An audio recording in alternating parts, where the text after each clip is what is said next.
Hello everyone. So if you want to insert a SIM card into Motorola Edge 50 Pro, first of all, you gotta find your special pin inside of the box. Looks like this. Now we will need to find and open a SIM slot. Usually it can be located anywhere on the phone, however on this one it locates right at the bottom, right here. So simply grab your SIM ejecting tool, find a hole into our SIM tray and enter it. Now simply take it off, just with a gentle, simple move. It goes out pretty smoothly and easily.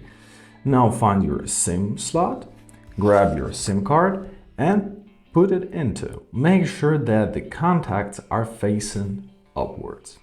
Now grab your SIM tray with the SIM card in it, grab your phone and enter it. And basically that's it.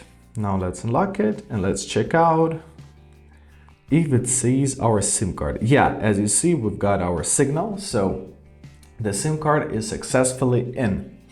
I hope this video was helpful. Thank you so much for watching and have a great day.